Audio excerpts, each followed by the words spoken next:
weather, as LD briefed. We're also looking at a watch item on a hydraulics QD rod ring. Ring pressure will come up at minus 8 minutes 30 seconds, and we'll be able to verify decay rate. No concerns at this time. Everything's reading nominal, but watching that item. No other constraints on Falcon 9 or ground systems.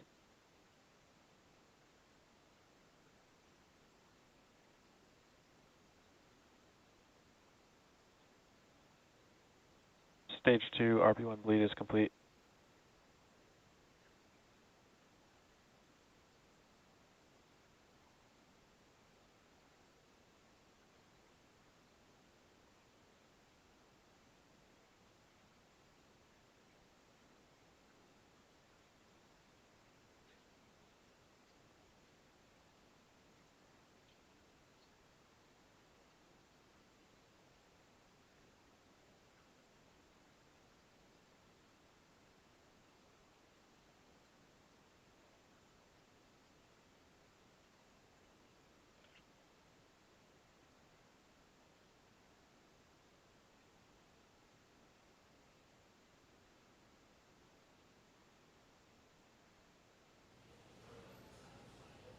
All right, we just crossed the 55-minute mark away from launch. Sitting right next to Doug Hurley, who's closest to your screen, is NASA astronaut Bob Behnken.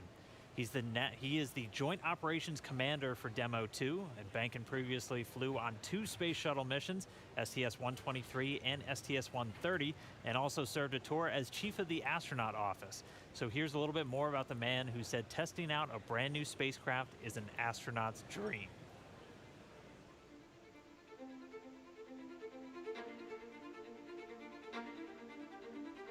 When you go through the launch day preparations, there's a lot of moments that kind of stand out to you. One is the kind of the celebratory piece of it, which is that you're walking out of the suit up room and getting in the vehicle that's going to take you to the launch pad. When you close the hatch, that's really when Doug and I are in the vehicle, and it's our vehicle, and we're really in control of the mission at that point. Test pilots, their task proved that man could fly into orbit around the Earth and return live and well to talk about it. There's always a balance of managing risk as you go forward to execute a test point and figuring out a way to collect the data. We hear a sound. Okay, is that sound an expected sound? Or we see a light, is that light an expected light? What's the source of it? Does it sync up with something else that's going on or not? So trying to dissect all of that in real time in your head is, a lot of things happen like that on launching of a vehicle. From St. Anne, Missouri, he is an Air Force colonel and flight test engineer. He flew aboard Space Shuttle Endeavour twice. Introducing NASA astronaut Bob Behnken.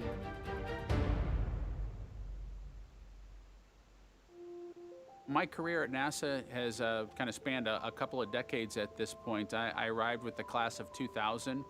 Went through the training program, primarily focused on the space shuttle and the International Space Station, learning those systems. Having launched a couple times on vehicles, the second time was definitely different than the first time. You can feel a little bit guilty of, hey, should I study one more thing, or is there one more piece of information I should get? Am I really prepared or not? So that's definitely different between where I was on my first flight and where I'm at right now.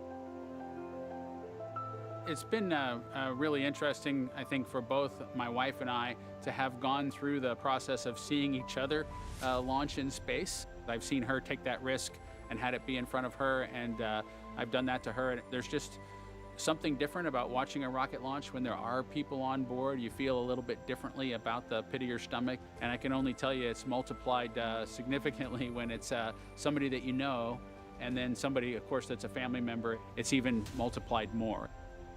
For me personally, as a spouse, watching everything that Bob has put into this over the last 5 years, the dedication that he's shown, the perseverance is pretty special. For both of us, though, the way our minds work, it won't be until sort of the mission is complete that you have really a chance to savor it and celebrate it. This is a huge accomplishment for an Air Force flight test engineer to be part of the demonstration mission of a brand new vehicle. It's going to be amazing. without a partner that has that same appreciation, I think it can be challenging for some folks. There's a lot of work and a lot of time that takes away from family that that my spouse appreciates, and I love her for that. Really, my role on the Demo 2 mission is to make sure that we get this vehicle tested and evaluated so that we can move on to more operational missions at the International Space Station. We've got a lot of objectives on board the vehicle that we need to accomplish to really make sure that it's good to go. We'll make sure all those systems are working during the test flight so that the future missions will have them available even if they don't plan to utilize them. Through years of the NASA team, helping to share that experience and teaching them the lessons that we've learned by going through this. Now there's another capability in the U.S. besides NASA to operate something of this magnitude. When is the last time humans launched on a new vehicle? Certainly on the American side, it's been several decades. Now we're in a time when we've got multiple vehicles under development. It's a great time from a space exploration time frame just to see all that happening, and it's because of this nurturing of the environment, being able to pull in a wider group of people who can contribute towards human spaceflight. It's a super cool time. On a deeply personal level, I'm really excited that my son is get to get a chance to see me launch into space. Being an astronaut has been a little bit of an abstraction thing for him because he's seen me do it in old videos, but he hasn't seen me do it for real. And so I'm excited for him to see this launch. I want to thank the entire Commercial Crew Program team that's worked together to get to this point where we've got vehicles in the launch pad ready to head to the International Space Station.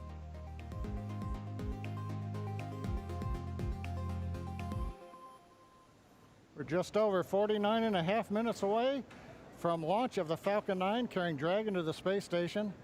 Right now, the launch director and the launch team are preparing for a readiness for launch poll. In this poll, the 13 members of the launch team will electronically indicate a go for launch. This is also the go for propellant load. Now, we're going to hear that in a couple of minutes, so while we wait, we are tracking you watching from all over the country. We're seeing large numbers of you logging on or tuning in from coast to coast, as well as around the world. We want to know, is this your first time watching a launch live? If not, how many have you seen before? Tell us using the hashtag LaunchAmerica from your favorite social media website. As for me, this isn't my first one. I've seen a lot, but everyone is exciting. Now coming up, we're going to go into a readiness poll, as I mentioned. Currently, right now on other nets, the SpaceX launch director is checking to verify the Dragon team is ready and that the NASA launch management team is ready. They'll come back at about T-minus 47 minutes with instructions to the SpaceX Falcon 9 team to make their final assessments. Then they log into the procedure. It's a little different than the old days where you would hear a go, go, go, position by position, all up and down the row. In this electronic age, everybody just clicks on whether they're go or no go. The launch director will then, at T-minus 45 minutes, summarize the end of the poll and will then provide instructions for the team. At the same time, we will begin getting ready for the crew access arm retraction, and we'll show you that on one of the screens that we've got up.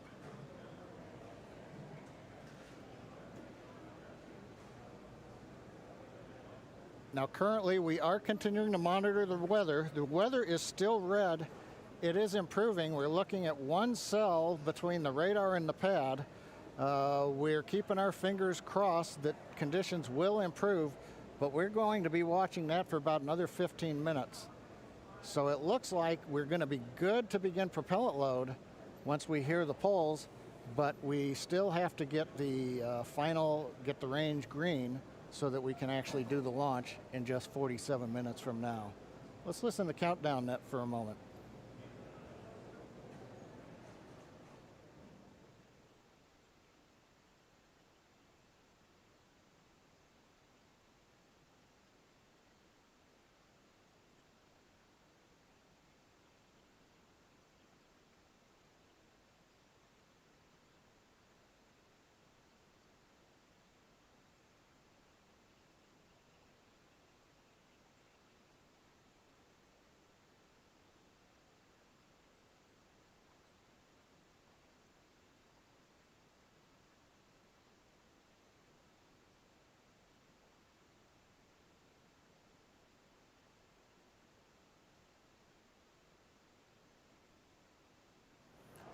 Right now, coming up on 46 minutes, 10 seconds before launch.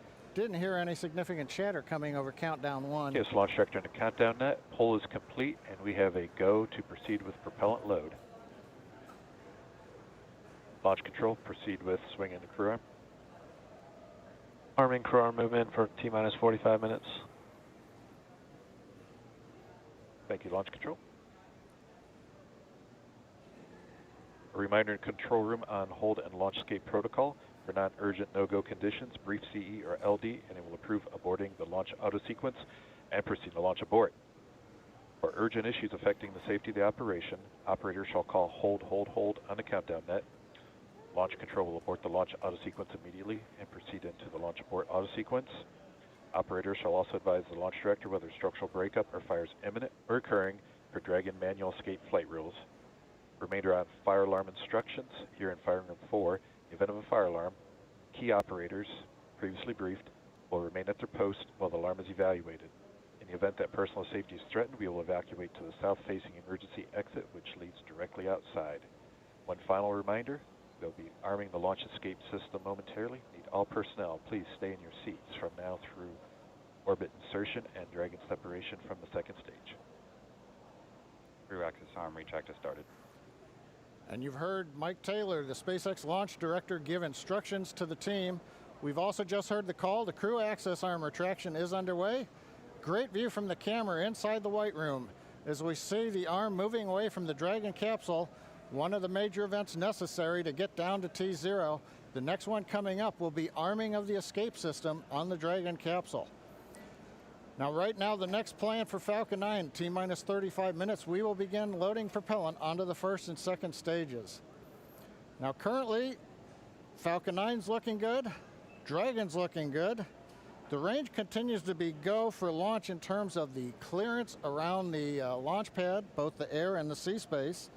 Looking at the flight corridor, the ground stations, the NASA tracking and data relay satellites are ready to support. And we just continue to monitor the weather.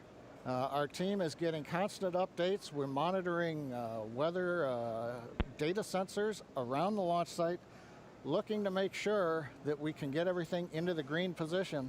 The one that we're mostly looking at right now is how much rain we're going to get between now and liftoff, whether it's just going to be mild precipitation that's within the rules for loading propellant. That's what the expectation is, but we're going to continue to watch that. So fingers crossed, but right now coming up at T-minus 43 minutes, 18 seconds and counting, everything but the weather's go, and the weather is trending in the right direction. So we've got our fingers crossed here.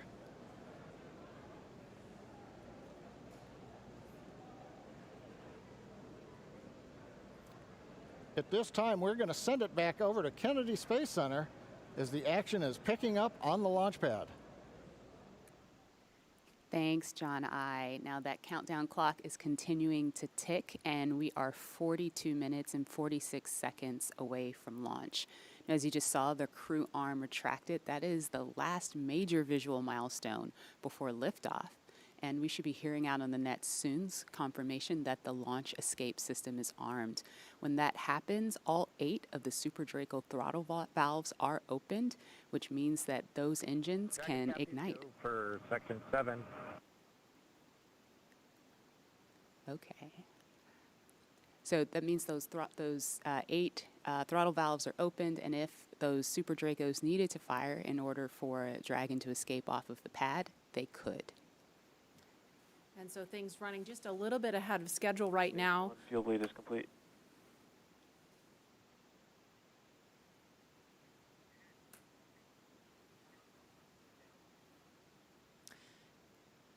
Now we just saw the crew access arm retract just a minute ago. We saw NASA astronauts Doug Hurley. In 7.2, our visors are closed and we're arming the launch escape system. So we just heard the astronauts confirm that they are about to arm the launch escape system. That happens just before fueling begins, which we expect to happen in just a couple of minutes. We saw Bob and Doug suit up a little over 3 hours ago. Then we watched them drive out to Launch Complex 39A. They were assisted by the SpaceX ground team with Crew Dragon ingress. That happened a little before 2 o'clock this afternoon. And then we saw the spacecraft hatch close. And again, just a minute ago, we saw the crew access arm retract. We just heard that the crew armed the launch escape system. And in just a few minutes, we are going to hear the call that they have started propellant loading.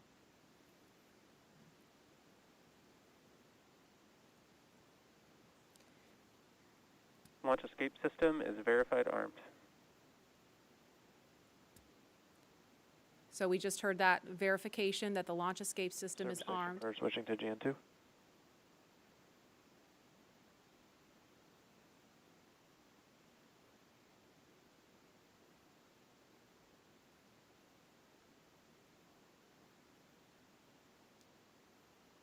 And we are going to send it over to Hawthorne to take us through prop loading. Jesse? From the parachutes to the launch escape system, SpaceX has designed Crew Dragon and Falcon 9 to be the safest launch vehicle ever flown. And joining us today, we have SpaceX's Nick Picone, who was our mission manager for our in-flight abort mission earlier this year and currently works on the Starlink team. Thanks for joining us, Nick. Hey, Jesse. I'm here at the Launch and Landing Recovery Center with the recovery team and our Dragon ground operations team monitoring the launch. Awesome. Can you tell us more about the critical safety features on this new version of Dragon? Sure. So Dragon 2 was designed with long-term reuse and reliability in mind. So fundamentally, there are multiple layers of redundancy to any of the failure modes that we could conceive of, that NASA could conceive of when we were working to design and test this vehicle over the past few years. But in the event that we encounter an unforeseen failure mode or multiple failures which push us outside of our design space, Dragon also has backup systems and operational controls intended to keep Bob and Doug safe.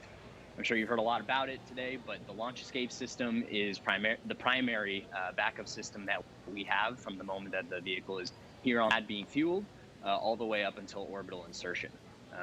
At a high level, the launch escape system, in the event of a major Falcon anomaly or emergency, will terminate Falcon thrust, separate Dragon from Falcon, and it'll use Dragon's 8 Super Draco engines to quickly pull the vehicle away from any kind of Falcon anomaly. And you talked a lot about the launch escape system. How exactly is that activated? Is it autonomous? Is it manually activated? Definitely. So for this system to work as designed, you have to remember that the vehicle could be flying at hundreds or thousands of miles an hour through the lower atmosphere. So it's really important that it's extremely fast and highly reliable with very low chance of false positives. The launch escape system fundamentally is set to look at a set of pre-programmed criteria which are on board the vehicle. Dragon and Falcon are looking at high rate telemetry, looking for abnormal vehicle dynamics, loss of communication between critical systems, or manual commanding. Our launch director and chief engineer, who you've heard a lot from today, are capable of sending a manual command to Dragon to initiate a launch escape, and Bob and Doug are also always able to actuate the launch escape handle and initiate a launch escape themselves as well. Now that the system is armed, all of this is currently active on the vehicle. Wow, it sounds like there's a lot that goes into it. And we did have an in-flight abort test earlier this year to test this out. Can you tell us what we learned from that test? Definitely. It was possibly the most flight-like test of an orbital-class booster in history. It was a fully flight-like test using a full Falcon 9 rocket, which we had to knowingly destroy in order to get this fully integrated system. For folks who didn't get a chance to see it, the vehicle followed a normal crew launch trajectory. About a minute and a half into flight, we had Dragon autonomously trigger the launch escape system based on a reconfiguration of those triggers I was just talking about. For propellant and load. thankfully, we had some comm. We continued through flight, had a successful parachute deployment and splashdown, and we did see Falcon rather spectacularly blow up about 10 seconds after separation. It's important to recognize that all of that happens from command to actual separation of the vehicle in under half a second. Wow, yeah, that sounds amazing. Thank you so much, Nick, for joining us and talking through those details with us. Enjoy the launch today. So we're going to send it back to KSC with Lauren. Thank you, Jesse. We are about a minute and a half away from propellant load. At T minus 35 minutes, we should hear the call out on the nets that propellant load has started. So that's about 1 minute and 13 seconds away.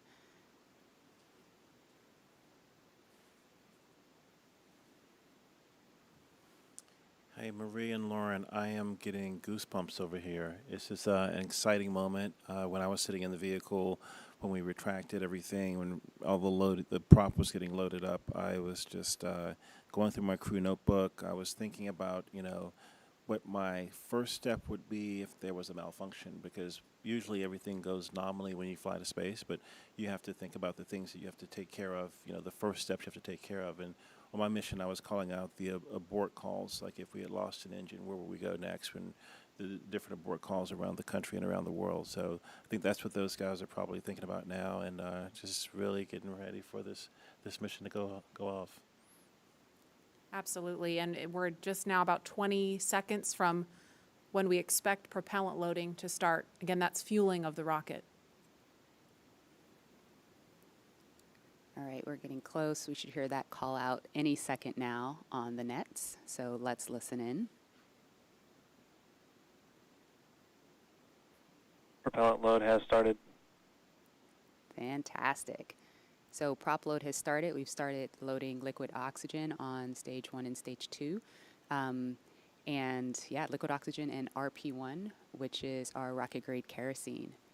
So now that we are 34 minutes and 42 seconds away from the first launch of astronauts into orbit from American soil since 2011, we know that the launch escape system is armed, which happened just before fueling. Dragon prop load happened weeks ago, actually just a few miles down the road at what we call Dragon Land. And those propellants, which are MMH, or monomethylhydrazine, that's our fuel, and NTO, or nitrogen tetroxide, that's our oxidizer, those not only feed the Draco engines that propel Dragon on orbit, but they also supply those 8 Super Draco engines of the launch escape system. So I have one right here, a little model. It doesn't come off the stand. Don't break it, Lauren. All right, I know, it's very nice. So as you can see, Dragon is actually broken up into 4 quads, and each quad has 2 of the Super Draco engines for a total of 8 of them. And as I mentioned, they are biprop engines. They have MMH and NTO as their oxidizer. Now, most abort systems from past space vehicles, I believe like Soyuz, Mercury, Apollo, they all had a pointy escape tower on top where there was essentially like a mini rocket engine or a series of rocket engines on top. And if they weren't used, that escape tower would have to jettison itself from the vehicle. If it was used, it would be used to lift the vehicle off of the rocket. Well, Dragon is a little bit different in that its escape system is actually integrated into the vehicle, and that's great for a couple of reasons. One less thing you have to jettison on a nominal flight, and so they're pretty dormant, just those throttle valves open unless they're used, and hopefully they never have to be. The other thing that offers you is the ability to escape from the pad all the way to orbit. Because if you jettisoned your escape system prior to that, you couldn't. That's a little Dragon there. Again, right. New era, much safer design. Yeah, absolutely. Thanks for walking us through that, Lauren. Again, the launch escape system is armed. That protects Bob and Doug so that if something were to go wrong, they can shoot off of the pad away from the rocket and parachute to safety in the ocean. That is such a crucial safety capability. And so now we want to go over to Hawthorne for an operational update with John. Thanks, Marie. We are counting down those final minutes. Everything is still looking good on the Falcon 9 and the Dragon vehicles for an on-time launch, but weather is trending the wrong way right now. And we're keeping our ears open in case we hear that the weather is going to be no-go for the rest of the count. Right now, we are counting down at T-minus 32 minutes. Stage 1 locks and Falcon 9 RP1 did flow rates begin are nominal. propellant load at T-minus 35 minutes, right on time. The propellants we use on Falcon 9 are a fuel, which is rocket-grade kerosene, also called RP1, refined petroleum. We use an oxidizer, and that's the super chilled liquid oxygen, or LOX as we call it. Those two propellants come together, but they don't light, so we need an ignition source to complete the fire triangle. For this, Falcon 9 uses a fluid called T-tub. You might see that just before first stage ignition or maybe later in the second stage ignition You get a green colored flame as the T-tub comes out into the oxygen, and that ignites the main engines right before the rocket takes off or the second stage engine lights. Now currently in the fueling, RP1 fuel is about 10% full on the first stage. That's the bottom 2/3 of the stack of the vehicle you can see on the left. The first stage is that long white cylinder at the bottom plus that black cylinder called the inner stage. That's the entire first stage that we're loading with LOX and RP1 kerosene. That's the part that comes back to Earth. The second stage just above it, the white cylinder, and then above that will be the Dragon trunk and the capsule. Now currently the second stage is also loading fuel with RP1. That's about 8% full right now. We are loading liquid oxygen on the first stage. The second stage liquid oxygen load will begin at T-minus 16.5 minutes if the weather cooperates. So LOX loading will then continue on both the first and second stage until the last few minutes of the countdown. Helium loading is also underway into pressure vessels on the second stage. We use that to pressurize the tanks in flight as the propellant is being pulled out by the Merlin turbopumps. Dragon on board the spacecraft. You can see the astronauts are monitoring systems while propellant is loaded into the Falcon 9. Now when we flew the first demo flight last year and then the in-flight escape test earlier this year, the sounds inside the Dragon capsule were recorded. So as part of the training, the sounds of the propellant loading were played back to acclimate the crew to what they're experiencing now. I'm listening to some discussion on one of the back nets, trying to track where we are with the weather criteria. We're just passing another weather gate right now, trying to see whether or not the conditions are go. In certain situations, when the weather is no-go, you have to wait 30 minutes, and we are now inside of 30 minutes. But if the cloud moves away, if the conditions improve, we may be able to continue the countdown for another 14 minutes and reassess. So we're waiting to see whether or not we can continue the count. Currently we are. The range, they're ready to support with no problems in the air and the sea space area. But again, the weather, that's the one that's looking bad, and we're going to continue to listen. And as a reminder, today we have an instantaneous launch time. So at this point, if we hear a hold for any reason, we're going to have to stand down and target our backup launch opportunity on May 30th.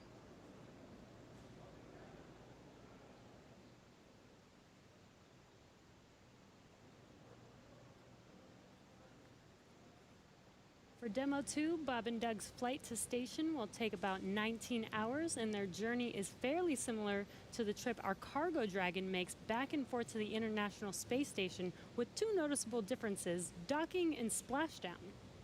As we await T-minus 0 in just a little over 28 minutes from now, ground operations teams just doing those final series of system checks, making sure both Dragon and Falcon 9 are ready for liftoff, and really keeping an eye on that weather. And you're just continuing to get live views of the teams. You've got Falcon 9 and Dragon on your left, and then Bob and Doug on the right as they prepare at the Cape for liftoff.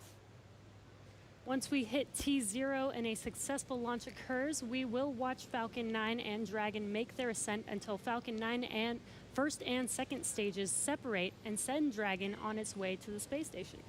And once it gets on orbit, mission operators will prepare Dragon for on-orbit operations, where Dragon will execute a series of burns that are going to gradually raise its orbit to align more closely with the International Space Station.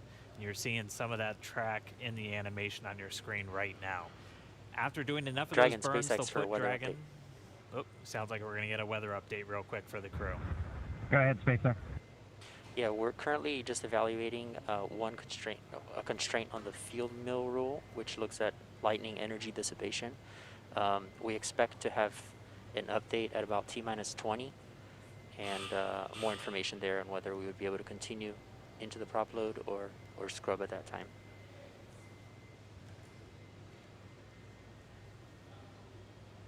Okay, Jay, thanks for the update. We appreciate it. Copy. So I'll give you some more words in about 6 minutes. Okay, so it sounds like we're going to find out in about 6 minutes if we're going to have enough time. And John, I was referring to a couple of those weather situations where we have to have a certain amount of time. In this case, with the field mills, about 15 minutes. So they have until about 16 minutes and 30 seconds to really make sure that we're going to have enough time for that to dissipate.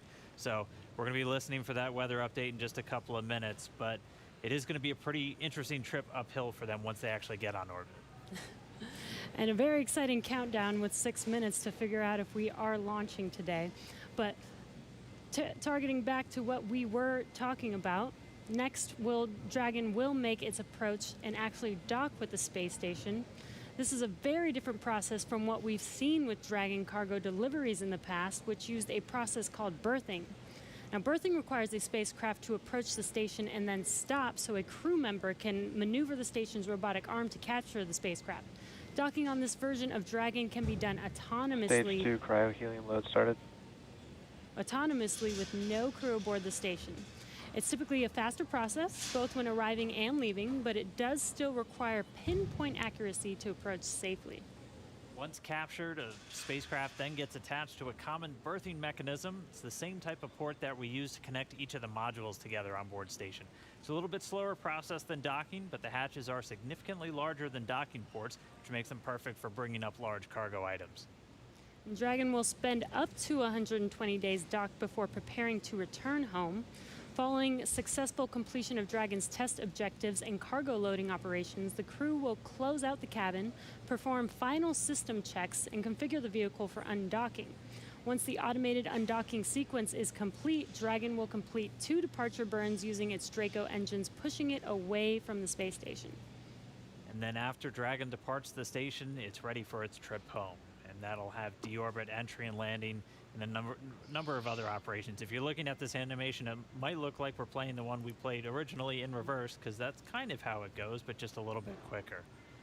All of the operations following the final departure maneuver will include things like trunk separation, closing that nose cone again, executing a deorbit burn, and once they're inside the atmosphere, deploying drogue and then main parachutes, and then finally splashing down off the Florida coast, at which teams will move in, get Bob and Doug up out of the water, and get Chicos, them out sean of the capsule bienvenidos. once they're on the Pueden boat. escucharme. No So, sé si me están we escuchando o have no. 4 minutes now until we get that Pero next expected weather update. Let's go down now. Me falta, necesito un monitor adicional para poder Dan, ver if you're just joining us, si we me are están viendo o now no, pero T-minus vamos a 23 minutes verificar and acá con mi 48 seconds aplicación from the first launch of astronauts qué to es the lo que International puedo ver, Space si Station estoy from U.S. escuchando, soil si me están in escuchando, 9 years. si We're going to está find out in el less than 4 minutes if the weather looks video good de for mi that. rostro. And this will mark the beginning of a new era where more ver. people will be able to fly to space than ever before.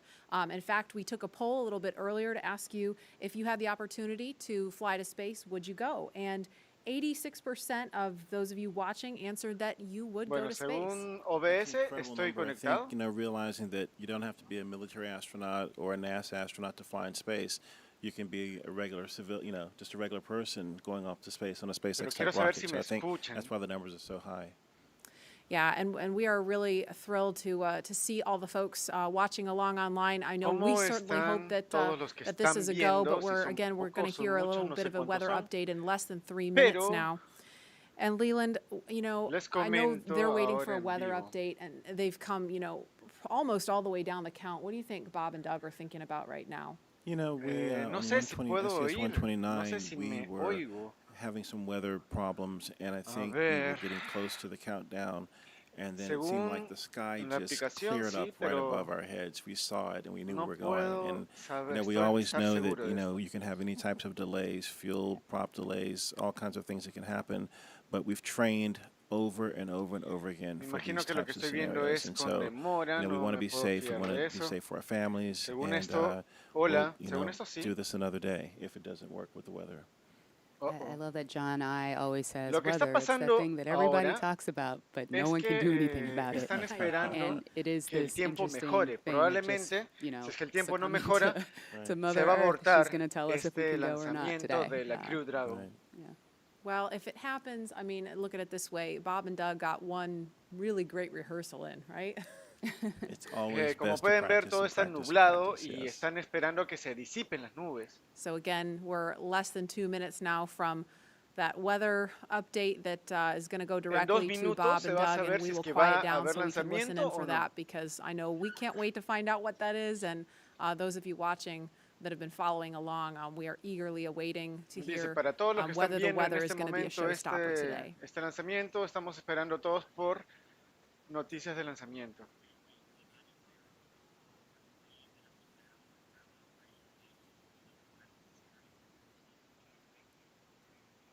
These clouds can seem really deceiving at times, right? No You sé, see the me blue están, skies no sé si peeking me through veo. and you think everything's fine, but you just don't know. Creo que no That's why we me have veo. those launch Creo que weather me están officers. viendo. Absolutely, and I Sí, know, no we've puedo talked about saber. it before, but ¿Cómo it's lo not puedo just the saber? weather in Florida that they're looking at. They've got to look at weather downrange. If they were to have an abort in flight and they needed to come down somewhere in the ocean, they need to consider what Quedan the 20 weather's minutos like para el out there lanzamiento, because pero recovery están teams have to go out and get verificando them si in a las condiciones situation like that. climáticas So son buenas there's so para many que se variables, lance and o no that's se why lance. not just with Ya this que flight, but está en with every peligro human dos spaceflight vidas we've had humanas, in the dos past, there's always a very astronautas. good chance of a scrub because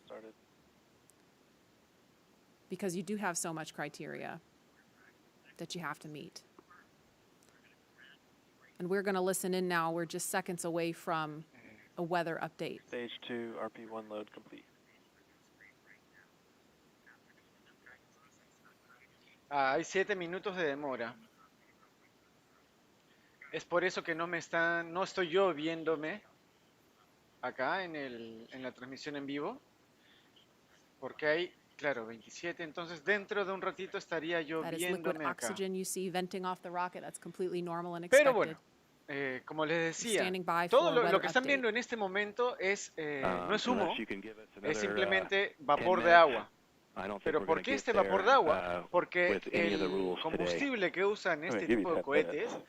está a I mean, muy baja another 10 minutes temperatura. past Es T0. oxígeno líquido 1640, criogénico. 1645 Criogénico, local. I ¿por qué? think we're probably clear on all the rules. Porque criogénico viene not quite going to ¿se make it for acuerdan la this. técnica para congelar los óvulos? Okay. Se utiliza esa We're going misma to check back técnica, in with you que about está 2 minutes. a muy baja and then I'll temperatura. call it up at Entonces, about, cuando el 2 combustible, minutes. que es el oxígeno líquido, Okay. empieza a llenar Yeah, we toda got, la there's some válvula, of them que are es starting to el count down, but we Falcon still have 9, one above 2,000. esos So dos, if that gets below, ahí hay dos pilas, la más baja y la mediana, antes del Crew Dragon. Son dos. Esos dos se llenan con oxígeno líquido a muy alta presión y a muy baja temperatura. Es por And eso que that le dicen dicen great criogénico. right there. That Y was eso the lo weather que net se going ve, out, but we're que sale still nuestro humo, standing como by les dije, for es a final simplemente vapor decision. de agua. Esa es la Space Dragon, la Crew Dragon, perdón. Ahí están los astronautas mirando hacia arriba con sus pantallas táctiles, todo muy futurista. Y lo que está abajo, no sé si el mouse se ve, es la segunda parte del tronco de lo que va a llegar hacia la ISS. La ISS es la Estación Internacional Espacial o la Estación Espacial Internacional, donde todos los astronautas del mundo van a hacer experimentos, a hacer ciencia y demás cosas interesantes. And we're going to continue to listen in for an update, but in the meantime, no we're sé, going to go creo que over no- to John creo que no Innsbrucker está at SpaceX agarrando la- headquarters in California. John? And Dragon SpaceX on weather, we're still It's not T-minus looking, 18 good currently. minutes and supone que counting. aquí LD estoy. is We are still having red some on weather. discussions. Expect an update from LD. We're waiting in about in a another few minute minutes. Claro, ahí for está. one final check with weather.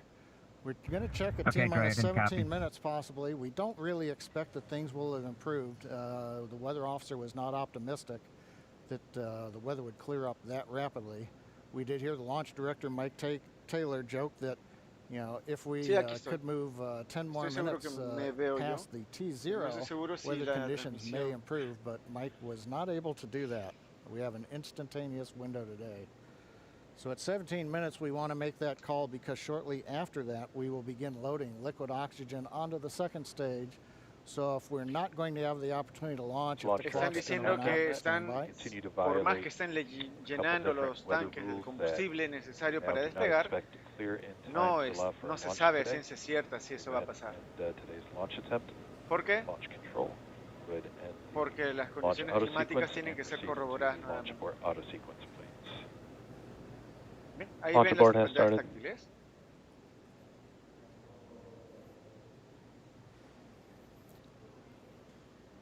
And Dragon SpaceX, unfortunately, we are not going to launch today.